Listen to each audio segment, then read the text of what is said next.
This is the morning weather briefing. This is for Thursday, the 17th day of August. I'm James Spann. Again today, amazingly pleasant across the state. No storms. The humidity stays low. Temperatures below average, but heat will be coming back.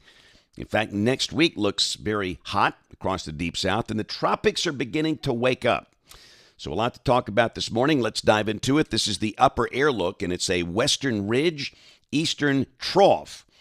And we're thankful for that configuration. That brought this dry continental air in place that we enjoyed yesterday. Obviously, nothing on radar this morning. All 67 Alabama counties are dry. And it's going to be a dry pattern here for a while. Temperatures are mostly in the 60s to start the day. But again, we note Aniana at 58. Feels pretty good. We're expecting highs in the 80s for the northern half of the state. Low 90s in South Alabama today. And again, that is below average.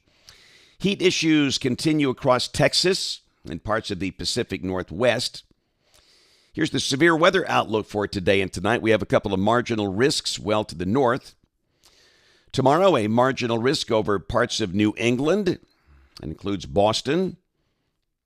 And day 3, which is Saturday. No organized severe storms expected across the country.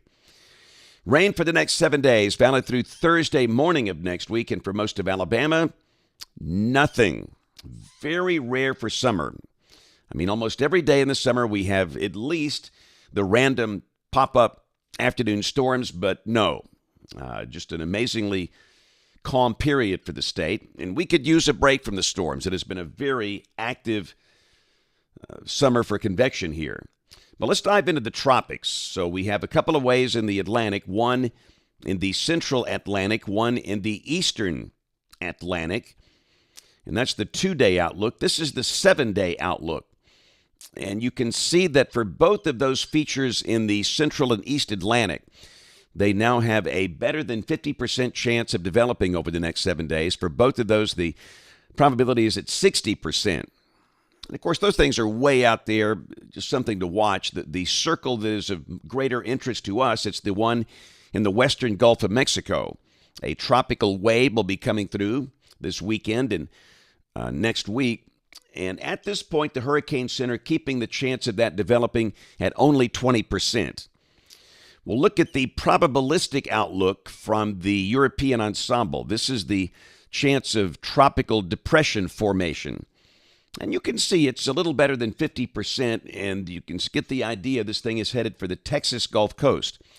And this could be a very positive thing here. This could bring cities like Houston some very beneficial rain by the middle part of next week. And they've had a really hot and a really dry summer, so that's not really a bad thing. Places like Corpus Christi, Brownsville, McAllen, they could use that rain, but that's well to the south of Alabama. Another feature of interest is over in the eastern Pacific.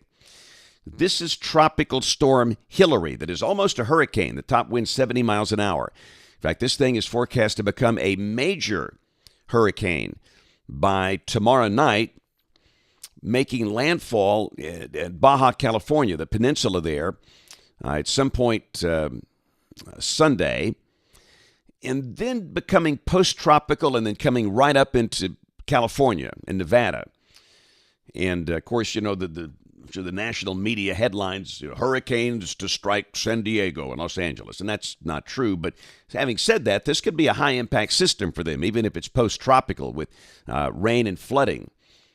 This is rain headed right for parts of California, Nevada, and western Arizona. And this could create some really big flooding problems if this works out. So we'll keep an eye on that for our friends back in the southwestern states. Model fans, here we go. This is the GFS. This is the 06C run, valid today at 4. Again, a heat ridge off to the west, troughing to the north. And for Alabama, just a really nice, amazingly nice summer day. Sunny. The humidity stays low. Dew points could mix down in the 50s today. And, of course, no rain or storms about. High-res HERS, 6 o'clock, nothing. Tomorrow, a sunny day. We'll be back in the low to mid-90s. And the weekend will be hot and dry. This is Saturday. This is Sunday, mid-90s. Next week looks pretty dry. Monday, Tuesday, Wednesday, highs mid to upper 90s with that ridge settling in here. In fact, here's a week from today. Thursday, the 24th, big old upper high sitting on top of us. And again, that would be a hot, dry day with highs mid to upper 90s. So enjoy this break from the heat and the humidity while we have it, because we all know it's coming back. Let's go out 10 days. This is Saturday, the 26th of August. Getting close to the beginning of meteorological fall. Upper ridge a little weaker, centered off to the west, but again, that looks pretty quiet. So this is rain for Birmingham coming off the European ensemble. And we got a couple of weird outliers with over 10 inches of rain, but the mean is what you're looking for, the green line, and it's still about 1 inch or less between now and the 1st of September. Here comes the heat. Now, this is for Birmingham from the National Blend of Models. Your number could be different, but 87 today, then low 90s tomorrow and Saturday, mid 90s Sunday, and evidence we'll see upper 90s for the latter half of next week. And the latest 8 to 14-day guidance in the house. This is for August 24th through August 30th.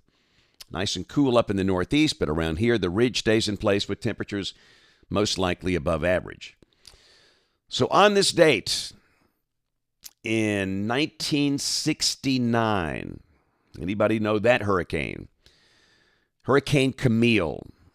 And really, to this day, this is the Gulf Coast hurricane of record. Michael was obviously in the same league, but Camille was a Category 5 that made landfall near Pass Christian, Mississippi. And the loss of life was horrific. The damage was horrific. This is some of the damage at Dauphin Island, Alabama, after Camille. They took a really, really, really tough hit there. But old-timers will never forget this one. And again, just a sign that we are certainly in the peak of the Atlantic hurricane season. On a more pleasant note, how about the sunset last night? Little tea time there, tractor time. But that thing runs good. Now on the Gulf Coast, that was Panama City Beach last night. Of course, the crowds have thinned out greatly now that school is back in session, but this is a great time to be on the Gulf Coast. My favorite month is October. I love October down there, but again, just a really, really nice sunset across the great state of Alabama last night, and we're just going to be nice and quiet for a while. So that's it for this morning. We're going to Jacksonville this morning. We're going to go to Legacy Village, which is a retirement community there. We'll look forward to seeing those senior adults. And then tomorrow, Faith Christian School in Anniston. See all the kids there. That'll be good. And Saturday, don't forget, we're going to be in Cullman, Karma's Coffee Shop. That's a great place. We love Karma's. We're going to do a joint book signing with Ari Hallmark. Ari and Lisa teamed up to write a book, The Child Who Saw Heaven. It's an amazing story of Ari and her experience April 27, 2011, during the generational tornado outbreak, that horrible EF4 that hit Cullman, stayed down and hit her community of Ruth in Marshall County, and it killed 5 members of her family, but she survived somehow. And that book is really good. But we'll have all the books, the weather, shirts and hats, all the stuff there from Crest Publishers. It'll be a great day, 9 to noon at Karma's in Cullman. Hope to see you guys there. And, of course, we invite you to watch us on television this evening, ABC 3340 News at 4, 5, 6, and 10 o'clock. Thanks for watching. Have a great day, and God bless.